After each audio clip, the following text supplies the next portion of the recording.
Thank you. So you debuted as the #1 contender in Bellator's welterweight rankings, but then they actually wound up flipping you and Yaroslav. So I just wanted to know, neither of you fought. So in your opinion, why do you think that was? That would be a wild guess from me. It's obviously something that I did notice. It is what it is. I don't know. They say it's obviously it's an impartial.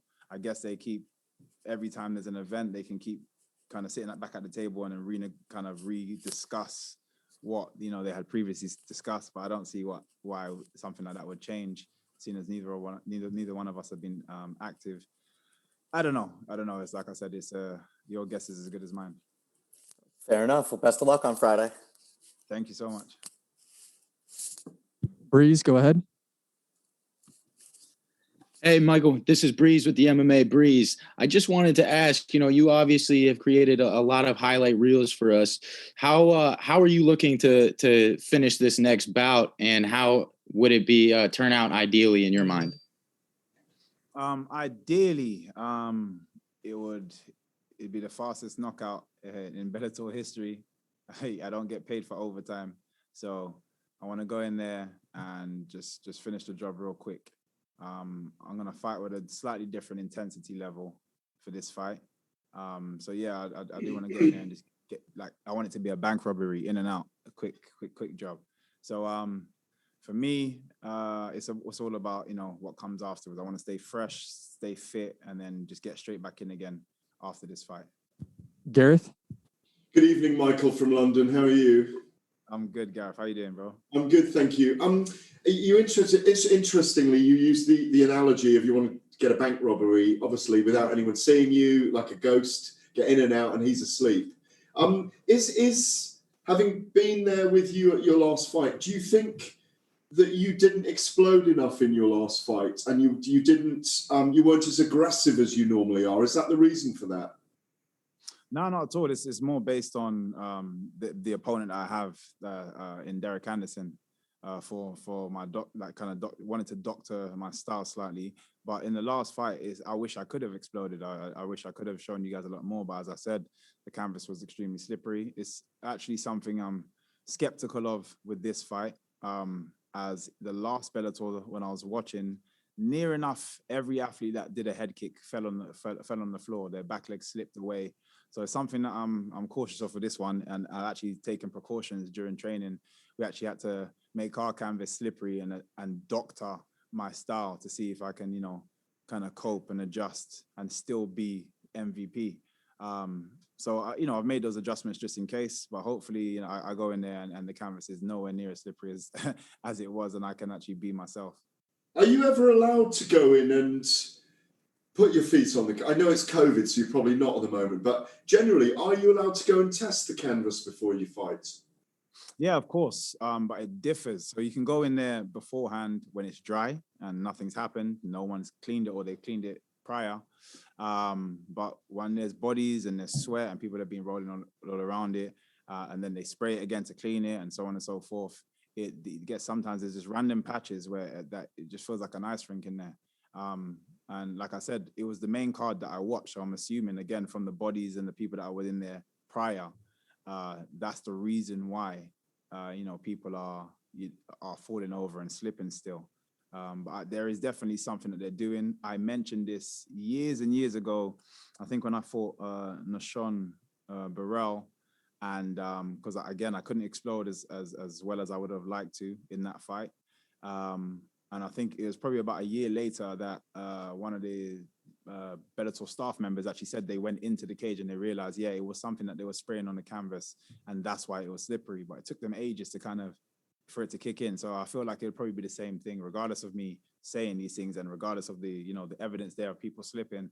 And I think it's just a bad look on, for their own athletes. I feel like they should try to, you want your athletes to look the best they possibly can.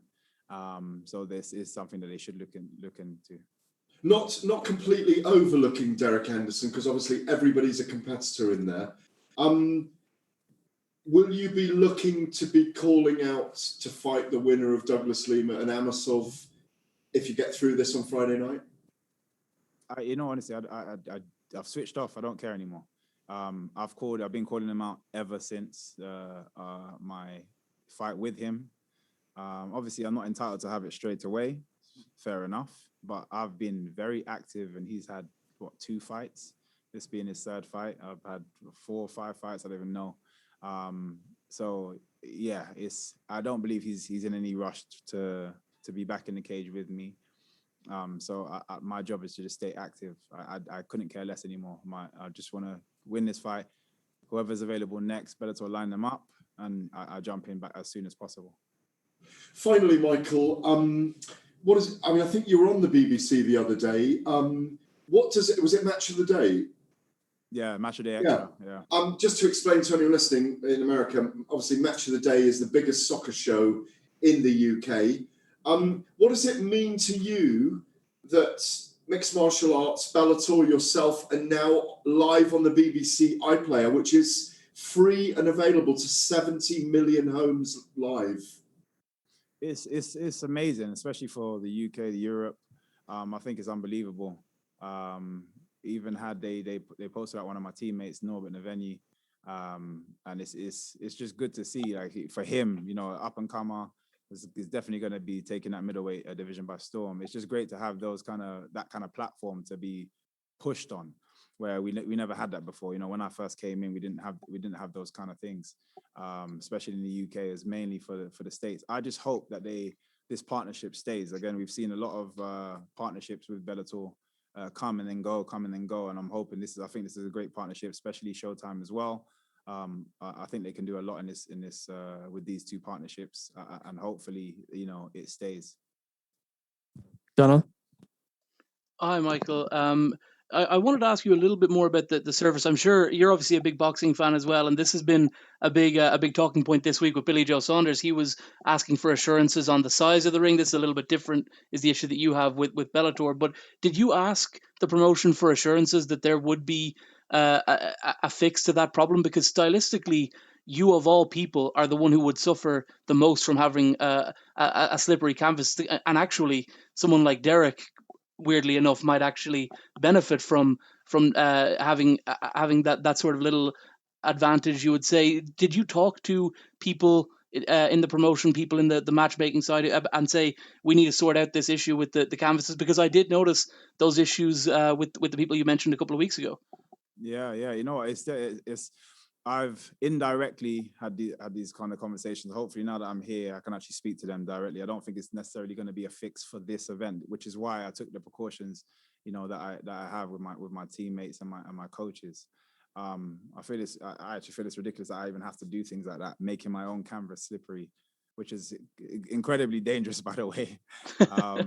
But yeah, it's my coaches have reached out, management has reached out, and again, I feel like it falls on deaf ears sometimes, and this is some of the issues that I've had in the past. So hopefully, now that I'm here, once it's all said and done, and I've finished the fight, I can sit down with the people that can actually make these kind of decisions, and we can actually get things changed. Because as you say, for my style especially, it just does not help. And I love putting on a show. I genuinely cannot do, as you saw in my last fight, I turned into an everyday MMA fighter. My guard was up. I was plodding around the place. Mm-hmm. I still managed to find the win, as you do. That's my mentality. You got to figure it out. But I would prefer to fight with all my tools intact, being able to utilize them all. This is your first time back in the States since that fight with Douglas Lima, although atmosphere-wise, it's probably going to be more like you're fighting Japan, I would imagine, because there's no fans in the building. I've watched a lot of your interviews recently. You were on the Energized show the other day. You were on you had a big long interview on your own YouTube channel. I suppose it's worth asking point blank, straight up, are you happy with Bellator? At present, no. But it's not something that can't be rectified. Like I said, I'm happy to have a conversation. I deal with. I'm very forward, and I'm very honestly speaking. So, there's been numerous amount of issues that I've kind of seen on Bellator that I'm not happy with. But I genuinely believe, and I had a conversation with a good friend of mine. I genuinely believe it's because I'm a fan of Bellator. You know, I feel take myself out of Bellator, whether I'm a competitor here or not. I genuinely believed in that show, in the organization, in what they're doing, what Scott Coker has been doing up until recent times. This is why things are kind of being a bit more irritable. So again, these things can be changed very quickly with just a simple conversation. We sit down, have a conversation, even if it's just a case of just me getting it off my chest to these people, and then just moving forward. But I like the staff here and everybody that are here in the back office that you guys don't see, you probably all know, but you don't see like on camera. They're all amazing. They're all great. They look after us really well. But then it's just certain things that I see for the promotion that I feel like they could just be better. Damon Martin.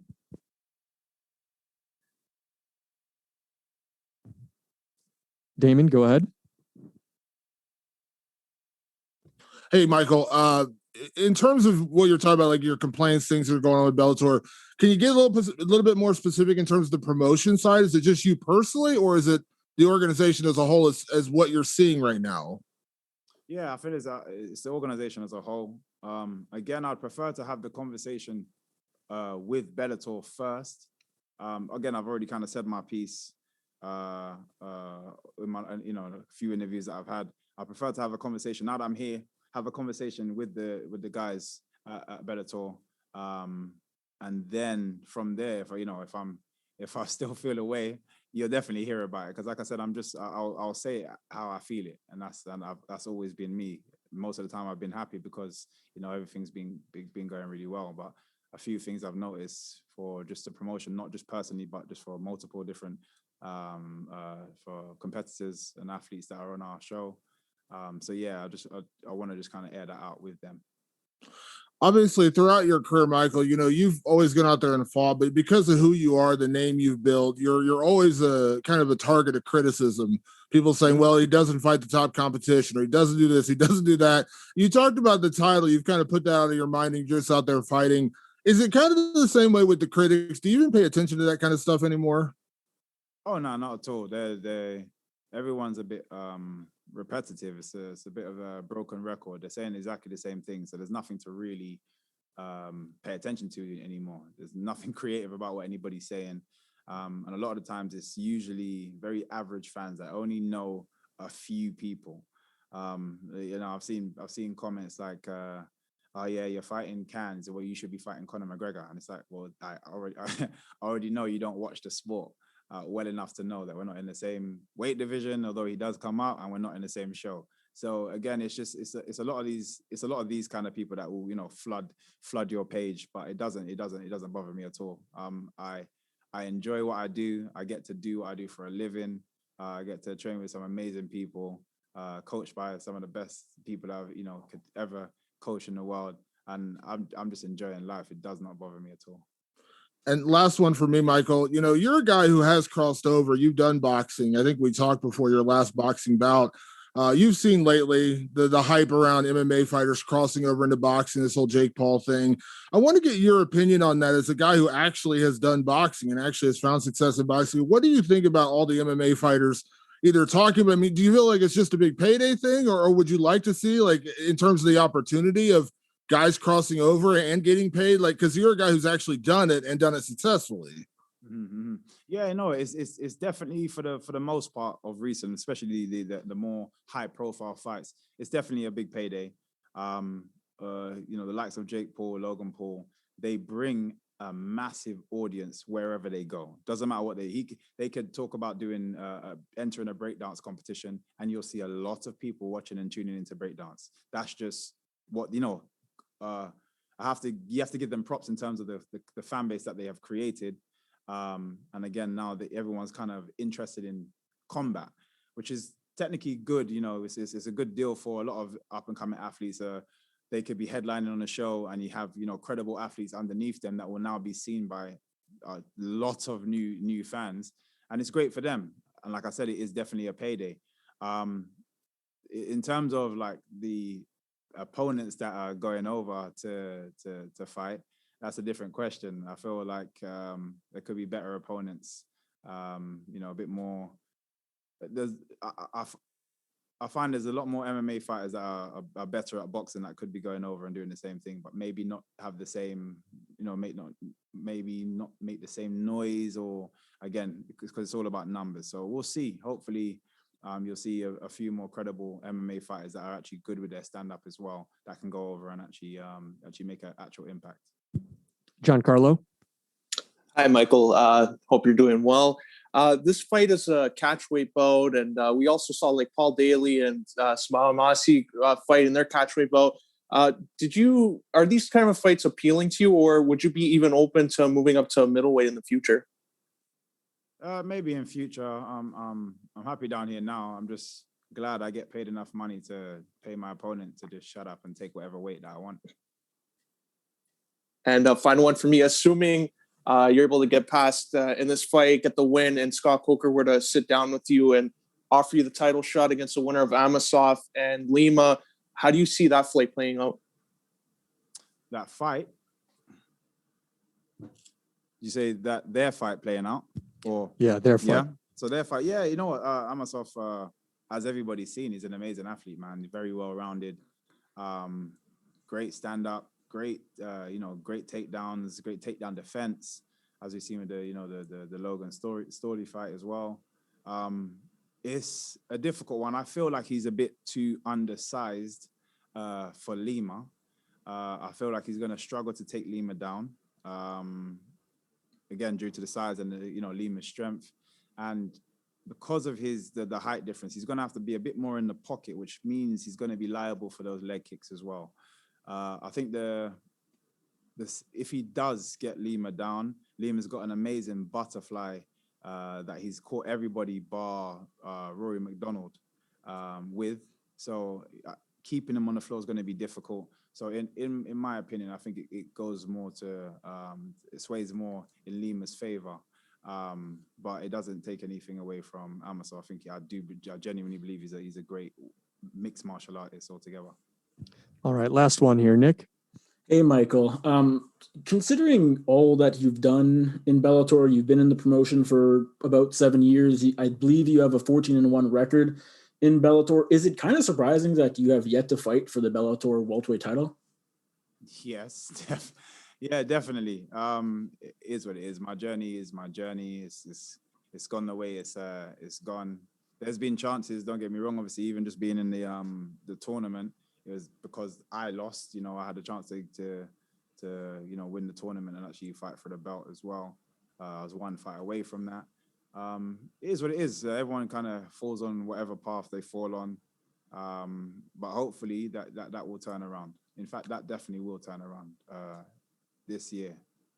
And I know you said earlier you're not too worried about getting the winner between Lima and Amosov. If it happens, it happens. But you're not going to get on the mic and call for that. But do you expect that to happen? Because you're ranked number 2. They're ranked, obviously, the only 2 fighters above you in the division. Is there any other option if you get past Derek Anderson? Well, yeah, there's definitely options. Like I said, everyone's got numbers next to their names now. If Lima does take too long to want to defend that title again, then Jason Jackson's there. If Amosov has just lost the fight, then Amosov is there. There's loads of people. There's loads of guys that are still in the division that are all heading in the same direction, chasing that title, and that are great fights. So I just want to stay active and stay busy. Thanks for the time, Michael. Good luck on Friday. Thank you.